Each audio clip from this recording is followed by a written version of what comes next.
suffering succotash. In this video, I want to show you my take on this classic southern vegetable dish. For a long time, I didn't even know what succotash was until I started seeing recipes pop up all over the place. So I looked it up and it was a recipe that I thought I would really enjoy. Loaded with vegetables, a little bit of bacon, lots of flavor, super easy, cheap and delicious. For the full ingredient list, check the description box below, but enough talking about it, let's get cooking.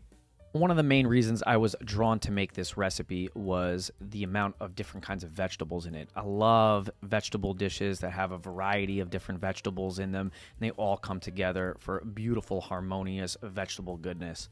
So we're going to cut this Vidalia onion down. We're going to cut it into nice little strips, and then we're going to go down and away, cut that onion into small pieces. When we get down to that little end, rocker chopper all the way through. Now we're going to take the top off of this pepper. We're going to remove the seeds and the pith, and then we're going to slice it down into strips. When I like cutting peppers, I put the skin side down and drag my knife tip. I feel like the knife catches the inside of the pepper really nicely and it won't slide around on your cutting board. Now we're going to take all those strips that we cut down, we're going to bunch them all together, and then we'll use our rocker chopper motion to cut these into small pieces just like that onion. Now let's take these scallions. We're going to separate the whites and the greens. We're going to chop up the white parts first, and those are going to go cooked inside the dish, and then we're also going to cut up the greens. We're also going to save those. Now we're going to take these tomatoes, and we're going to try to use this plastic lid hack that I've seen a bunch of times, and it seems to work really well. I don't know if I'm using the right lids. I'm really going to give this a shot, but I feel like I'm just going to mess these tomatoes up, so I'm just going to do it old school style. I got a little scared, so maybe I'll try this in a future video once I get the right lids. Now I'm just going to pull these tomatoes and cut them in half. Tomatoes are the ultimate test to see if you have a sharp knife in the kitchen, so if you don't have a sharp knife, this would be a great time to run it through a sharpener. So now let's talk garlic. What's a Chef Ange recipe without garlic? Garlic is life. I usually use the pre-peeled stuff because it really saves a lot of time, but I couldn't find any, so we had to go with the old school stuff, still all in the cloves. So we like to rub them in between our hands, helps take the skin off, and then I'm going to cut the woody end off, and I'm going to crush these down. Once they're nice and crushed, I'm going to use my rocker chopper and mince these down into a fine garlic little goodness pile. The last ingredient that we're going to have to prep is this bacon before we head over to the stove.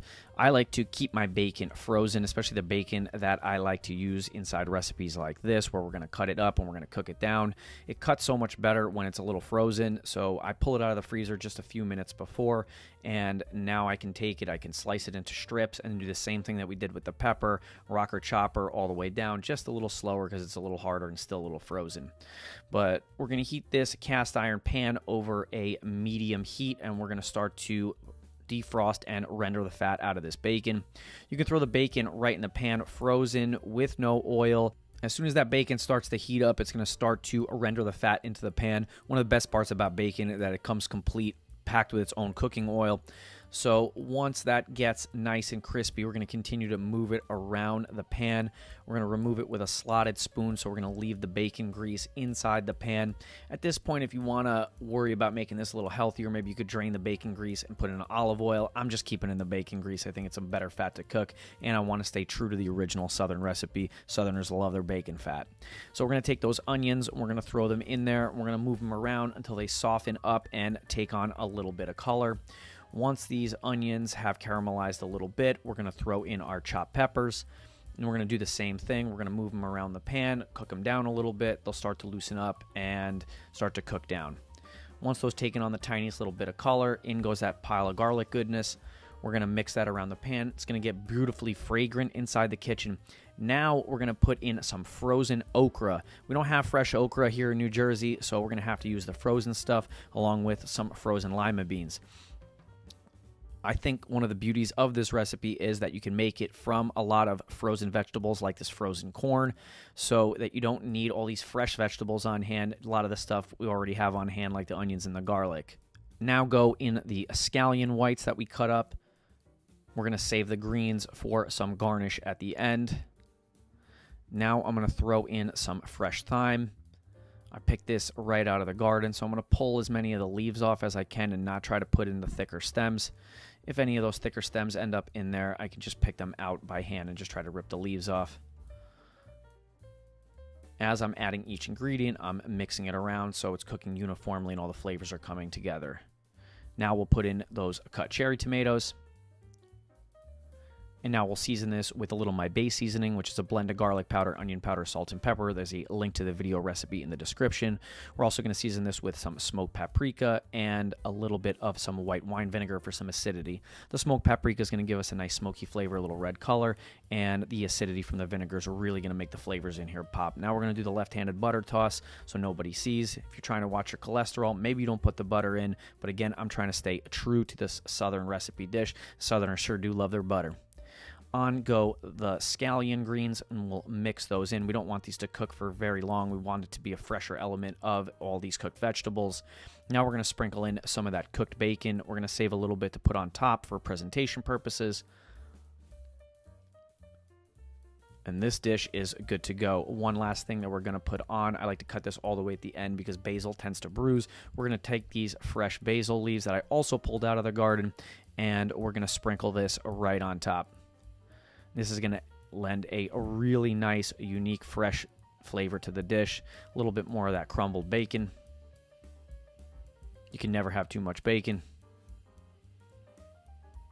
And on top with the fresh chopped basil.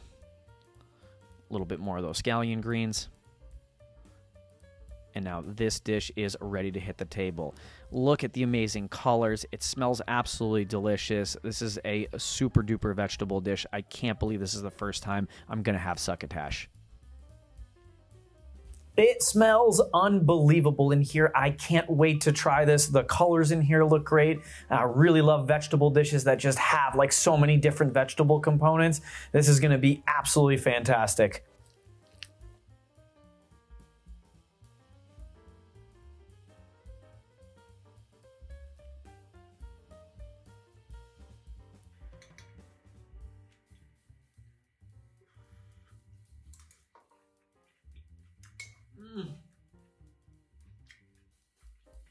This is so good.